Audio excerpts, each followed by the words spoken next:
रूस और यूक्रेन के बीच जंग का यह 14वां दिन, लेकिन क्या पुतिन के लिए कीव अब भी दूर है? यह बड़ा सवाल है। और इस बीच अमेरिकी राष्ट्रपति बाइडेन ने पुतिन पर एक बार फिर निशाना साधा है। पुतिन यूक्रेन को कभी जीत नहीं पाएंगे, अमेरिकी राष्ट्रपति जो बाइडेन की तरफ से कहा गया। इस तरह की बयानबाजी पिछले 14 दिन से लगातार जारी है। कभी पुतिन की तरफ से बयान आते हैं, कभी जेलेंस्की की तरफ से, तो कभी अमेरिकी राष्ट्रपति बाइडेन की तरफ से। एक बार फिर व्लादिमीर पुतिन पर निशाना साधते हुए वो कह रहे हैं कि ये जंग चलती रहेगी, लेकिन यूक्रेन को कभी जीत नहीं पाएंगे व्लादिमीर पुतिन। अमेरिका सहित दुनिया के तमाम देश यूक्रेन पर जंग को लेकर रूस पर प्रतिबंध लगा रहे हैं। कई बड़ी प्राइवेट कंपनियां रूस में अपने कामकाज को समेट रही हैं। आर्थिक प्रतिबंधों के जरिए रूस की कमर तोड़ने की कोशिश की जा रही है, दबाव बनाने की कोशिश की जा रही है कि किसी भी तरीके से व्लादिमीर पुतिन इस जंग को छोड़कर पीछे हट जाएं। लेकिन पुतिन ऐसा करने के लिए तैयार नहीं है। इस बीच जेलेंस्की ने ब्रिटिश संसद को संबोधित भी किया और अब जेलेंस्की डोनबास इलाके को लेकर, खासतौर से लुहांस्क को लेकर, दोनेत्स्क को लेकर एक समझौता करने के लिए भी तैयार हैं। जेलेंस्की ये भी कह रहे हैं कि उन्हें नेटो की मेंबरशिप भी नहीं चाहिए। सवाल यह है कि क्या अब जंग खत्म होकर बातचीत के जरिए कोई बात बन पाएगी? देखिए, 14 दिन बाद व्लादिमीर पुतिन के लिए कीव अब भी दूर है। रूस ने यूक्रेनी सेना को कम करके आंका। यूक्रेन की सेना अब भी संघर्ष कर रही है, हालांकि रूस के मुकाबले बेहद कमजोर है, लेकिन फिर भी यह संघर्ष अभी जमीन पर जारी है। पुतिन अभी कीव पर कब्जा नहीं कर पाए हैं। आज 14वां दिन है इस जंग का। क्षेत्र और स्थानीय लोगों की ताकत का अंदाजा क्या व्लादिमीर पुतिन नहीं लगा पाए? यह भी एक बड़ा सवाल है, क्योंकि कई दिनों से रूस की पैदल सेना आगे बढ़ रही है, लेकिन इतनी आसानी नहीं हो रही। यूक्रेन के लोग अब तक एकजुटता दिखाते हुए नजर आ रहे हैं।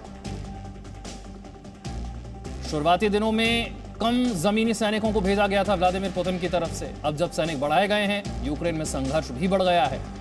पुतिन के युद्ध प्लान से दुनिया भी अलर्ट हो गई।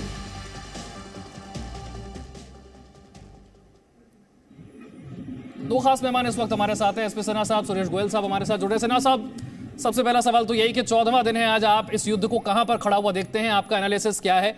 क्या वाकई व्लादिमीर पुतिन के पास जितनी ताकत थी उस तेजी के साथ वो कीव तक नहीं पहुंच पाए, या ये भी उनकी एक रणनीति है?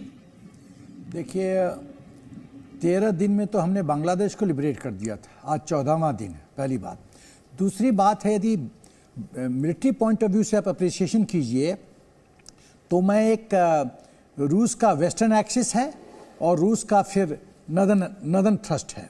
जो नदर्न थ्रस्ट है, क्योंकि कीव कैपिटल है तो उसको मैं मेन थ्रस्ट मानूंगा, क्योंकि मेन ऑब्जेक्टिव कीव है। जो रूस के वेस्टर्न एक्सिस से जो अटैक है उसको मैं सब्सिडी थ्रस्ट मानूंगा। तो सब्सिडी थ्रस्ट की बात करें तो रूस काफ़ी सफल रहा है। खरसोन, खार्किव, खरसोन साउथ में है और खार्किव नॉर्थ में है, उस पर उसने अपना कैप्चर कर रखा है और पूरी कंट्रोल में है। अब आते हैं बात में मैरिउपोल में, चर्निहिव पे, कीव पे जिस तरह से जो मैंने अनुमान लगाया था कि जिस तेज गति से वो कीव पे कब्जा करेगा, ऐसा हुआ नहीं। उसके कई कारण हैं। पहला कारण ये है कि कहीं ना कहीं जैसे ब्रिजेस तोड़े जा रहे हैं, जिस तरह से रोड को तोड़ा जा रहा है, जो आपका जो, लेकिन टैंक्स को इस सब की जरूरत पड़ती नहीं है। टैंक्स कभी भी कहीं भी नेविगेट कर सकता, जा सकता है। तीसरी बिंदु, डे 2 पे कहा जा रहा था कि रशियन टैंक्स 10 किलोमीटर दूर हैं। बीबीसी ने डे 2 के शाम को कहा था कि टैंक्स 30 किलोमीटर हैं। टैंक्स की स्पीड होती है 65 किलोमीटर पर आवर। ये पीस टाइम का स्पीड है। बैटल सिनेरियो में हम लोग अनुमान लगाते हैं 4 से 5 किलोमीटर पर घंटा। मैं 2 किलोमीटर पर घंटा कर रहा हूं। मैं तो हाफ कर दिया, बैटल जोन का हाफ स्पीड कर दिया। तो 30 किलोमीटर 15 घंटा। डे 3 के रात को कहानी खत्म हो जानी चाहिए थे। आज तो भैया 10 दिन एक्स्ट्रा लग गए। इसका मतलब क्या है कि अब मिलिट्री इंप्लीकेशंस बताता हूं। नंबर 1 कि जो एंटी टैंक वेपन सिस्टम है वो डिस्ट्रॉय नहीं हुआ है, वो यूक्रेन सेना के पास है। जो मिसाइल सिस्टम है, चाहे स्टिंगर मिसाइल है वगैरह, वो अभी उसके पास है, उसका इस्तेमाल कर रहा है। तीसरी बात, जो सिविलियंस प्रेसिडेंट जेलेंस्की के नेतृत्व में जो सिविलियंस रोड पे आ गए हैं, टैंक के सामने आ गए, जो सिविलियन रेजिस्टेंस दे रहा है, तो वो अंकुश लगा रहा है, ब्रेक लगा रहा है रशियन टैंक्स के एडवांस पे। देखिए, at the end of the day ये मानना पड़ेगा, कुछ भी आप कहिए, आप कितना भी बुलडोज कीजिए, सब HR इशू लेके चिंतित रहते हैं, अपना छवि लेके चिंतित रहते हैं। लड़ाई के बाद भी रूस ने यूनाइटेड नेशन जाना है ना, वहाँ बैठना है ना, अपनी छवि बचानी है ना, तो वो क्रश नहीं कर सकता सिविलियंस को कि टैंक रोल ओवर किया और क्रश करके चला गया। एक सिविलियन खड़ा था, आप 10-12 दिन पहले दिखाए थे, और टैंक रुक जाता है, फोर्सिबली रशियन ट्रूप्स हटाते हैं उसको और फिर आगे बढ़ता है टैंक। लेडीज लोग हाई हील पहन के रेजिस्टेंस करें, तो जो सिविलियन रेजिस्टेंस है ये बहुत खतरनाक बिंदु है, और सिविलियन रेजिस्टेंस को कैसे न्यूट्रलाइज किया जाए ये बहुत महत्वपूर्ण प्रश्न है। एक और बिंदु, जब तक मेरा अनुमान है जब तक प्रेसिडेंट जेलेंस्की गद्दी में हैं, प्रेसिडेंट हैं, तब तक सिविलियन रेजिस्टेंस कम नहीं होगा। तो या तो प्रेसिडेंट जेलेंस्की गद्दी छोड़ें या उनको मार दिया जाए, या सेना प्रेसिडेंट जेलेंस्की को कहे कि हम राष्ट्र हित में अभी फैसला ले रहे हैं, आप साइड हटिए, हम शांति चाहते हैं। ये सब विकल्प पॉसिबल है, बट ये सब विकल्प इतना मुश्किल है कि अभी। ठीक है, एक और बड़ी खबर आपको बताते हैं। नेटो को लेकर यूक्रेनी राष्ट्रपति जेलेंस्की की तरफ से क्या बयान आया है ये बताते हैं आपको। हम समझ गए हैं कि नेटो हमें स्वीकारने के लिए तैयार नहीं है। जेलेंस्की की तरफ से कहा गया है नेटो रूस से टकराव से डरता है। यूक्रेन के राष्ट्रपति वोलोदिमीर जेलेंस्की कह रहे हैं कि नेटो डरता है रूस से टकराव से, और इसीलिए नेटो हमें स्वीकार करने के लिए तैयार नहीं है। इस जंग की जो सबसे बड़ी वजह मानी जाती है वो यही मानी जाती है कि रूस ने बार बार ये चेतावनी दी कि यूक्रेन नेटो की सदस्यता न ले, नेटो की मेंबरशिप न ले। यूक्रेन नेटो की मेंबरशिप लेने को लेकर अड़ा हुआ था, पश्चिमी देश भी उसे उकसाते रहे, लेकिन नेटो की मेंबरशिप यूक्रेन को मिल नहीं पाई। और जेलेंस्की आप कह रहे हैं कि हम समझ गए हैं कि नेटो हमें स्वीकारने के लिए तैयार नहीं है, क्योंकि नेटो रूस से सीधे तौर पर टकराव से डरता है। सुरेश गोयल साहब, देखिए, ये तो शुरू से ही साफ था। इससे पहले कि जब रशियन फोर्सेस ने यूक्रेन पर अटैक किया 21 फरवरी को, उससे पहले ही ये काफ़ी साफ था कि नेटो यूक्रेन की मेंबरशिप को देने के लिए तैयार नहीं है। काफ़ी क्लियर इंडिकेशन दे दिए गए थे। यूक्रेन के जो प्रेसिडेंट है जेलेंस्की फिर भी पता नहीं किन ख्यालों में थे कि शायद मिल ही जाएगी, तो ये कोई नई चीज़ नहीं है। हाँ, इतना ज़रूर है कि अब अगर प्रेसिडेंट जेलेंस्की समझ रहे हैं कि उनको नेटो की मेंबरशिप देने को तैयार नहीं है, तो इसका मतलब कि उनको युद्ध खत्म कर देना चाहिए।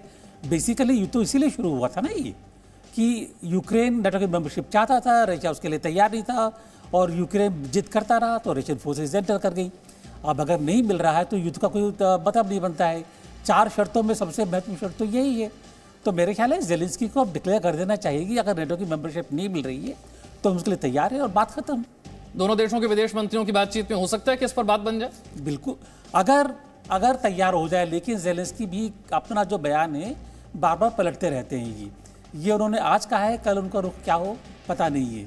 लेकिन अगर कल इस बात पर मान जाते हैं कि हाँ, हम अपने कॉन्स्टिट्यूशन में, संविधान में बदलाव कर लेंगे कि नेटो की मेंबरशिप के लिए वो कभी हामी भरेगा या कभी रिक्वेस्ट नहीं करेगा, तो ये युद्ध समाप्त हो सकता है। एसपी सिन्हा साहब, आपको लगता है युद्ध समाप्ति की तरफ ये एक बहुत बड़ा संकेत है? जेलेंस्की का कहना कि हम समझ गए हैं कि अब नेटो हमें स्वीकार करने के लिए तैयार नहीं।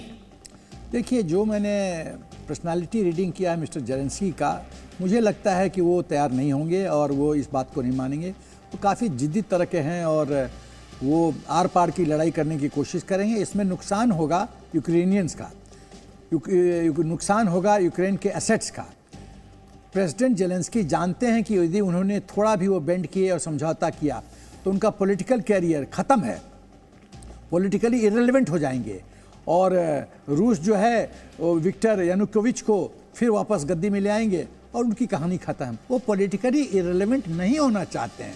ये महत्वाकांक्षा एक ऐसी चीज़ है, एक ऐसा कीड़ा है कि काटता रहता है और आदमी के मन के संतुलन को भंग करता रहता है। ये मेरा ख्याल यही सोच है।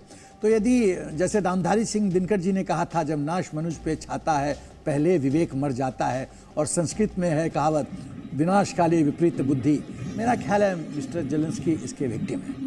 लेकिन क्या सिर्फ नेटो की मेंबरशिप नहीं लेने वाली बात पर पुतिन मान जाएंगे, या फिर जेलेंस्की को सत्ता से हटाए बिना ये जंग नहीं खत्म होगी?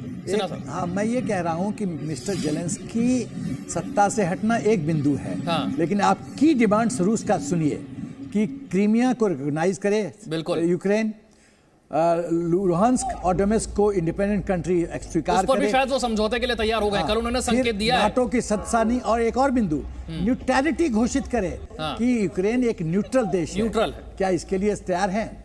जब मेरा अपना ख्याल है कि रूस और यूक्रेन के बीच में जेलेंस्की खड़े हैं, उनको गद्दी से या सीन से हटाना जरूरी है। सुरेश गोयल साहब, एम क्या है पुतिन का, हासिल क्या करना चाहते हैं? जेलेंस्की तो बयानबाजी कर रहे हैं, लेकिन कोई ठोस प्रस्ताव लेकर जब तक दोनों के बीच में बातचीत नहीं होती तब तक ये सब बयानबाजी, इन बातों से कुछ नहीं होगा। देखिए, पुतिन ने पहले ही साफ कर दिया है कि वो यूक्रेन को एक तरह से फिनलैंड और स्वीडन के मॉडल पर देखना चाहते हैं।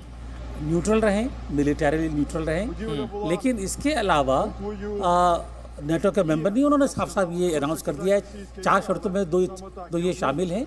इसके अलावा डोनेट्स्क और लुहांस्क का रिकग्निशन हो कि वो इंडिपेंडेंट कंट्री स्टेट बन जाएंगी और क्रीमिया रशिया का हिस्सा हो जाएगा। जहाँ तक मैं समझता हूँ बेसिक चीज़ ये है कि यूक्रेन को नेटो का मेंबर नहीं बन रहे हैं और यूक्रेन न्यूट्रल रहेगा। अगर जेलेंस्की इस चीज़ के लिए तैयार हो जाते हैं तो जो बाकी दोनों डिमांड्स हैं उसके ऊपर कहीं मैं सोचता हूँ कि शायद वो बाद में बातचीत चलती रहेगी, लेकिन युद्ध विराम लग सकता है। तो देखिए कल क्या होता है। अगर एक भी चीज़ मान जाए जेलेंस्की कि नेटो की मेंबरशिप को वो अभी रख देते हैं भाई खाते में, तो शायद बात बन सकती है। शायद बात बन सकती है। आपको लगता है जो बाइडेन कह रहे हैं अब कि हम रशिया से तेल और गैस के इंपोर्ट पर भी रोक लगाएंगे, ये एक बहुत बड़ा बिंदु होगा? 50% यूरोप का सप्लाई रूस कर रहा है। क्या यूरोप के लोग ठंडे से मरेंगे? मेरा एक दोस्त फ्रांस में, पेरिस में होटल में, उसने कहा कि जो टेम्परेचर है मतलब जो 20% जो है ठंड बढ़ गई है और हम लोग को रजाई ओढ़ना पड़ रहा है और विंड शीटर होटल के अंदर है। तो ये स्थिति है। तो क्या यूरोपियंस ठंड से मरेंगे? वो गैस को जो 50% गैप वो कौन फुलफिल करेगा? मिस्टर बाइडेन अपना जो सोच है उस पर आगे बढ़ रहे हैं। वो ख्याल नहीं, मेरा नहीं ख्याल है कि वो यानी कि वेस्ट की तरफ से लगाए जा रहे सैंक्शंस और प्रतिबंध ये सिर्फ दिखावे के हैं या जो असर है बहुत छोटा है? असर तभी होगा जब तेल और गैस की सप्लाई जो रूस से हो रही है वो रुकेगी। देखिए, मिस्टर बाइडेन ने सोचा था कि इकोनॉमिक सैंक्शन वो हथियार के रूप में इस्तेमाल करेंगे और वो बहुत विनाशकारी हथियार होगा। ऐसा हुआ नहीं। रूस जानता था कि इकोनॉमिक सैंक्शन का हथियार उन पर फायर किया जाएगा और रूस ने इसकी तैयारी कर रखी है। उसने अपना गोल्ड रिजर्व्स ऊपर कर लिया है और डेट बर्डन नीचे कर लिया है। दोनों उसके हित में है। तो वो मेंटली तैयार है। ये शॉक बर्दाश्त करने के लिए मिस्टर पुतिन तैयार है। अब सवाल होता है कि जब सवाल पैदा होता है कि जब पुतिन अटैक करेंगे। देखिए, आज की एविएशन इंडस्ट्री में सब कुछ लीजिंग पे चल रहा है, तो सब एयरक्राफ्ट भी लीजिंग पे चल रहे हैं। तो जो लीज कर रहे हैं जो एयरक्राफ्ट रूस में है, उनका सोचिए, उनका जो कॉम्प्लिकेशंस है वो का उसको झेल पाएगा यूरोप और अमेरिका? तो ये इतना आसान नहीं है। आप अपने टीवी पे बोल दिया इकोनॉमिक सैंक्शन लगा दिया और सोचे रूस ब्रेक करेगा, ऐसा नहीं है। It's a very complex phenomena. तो देखिए आगे क्या होता है। ठीक है। Presenting B News app available on Google Play and App Store. Download it now.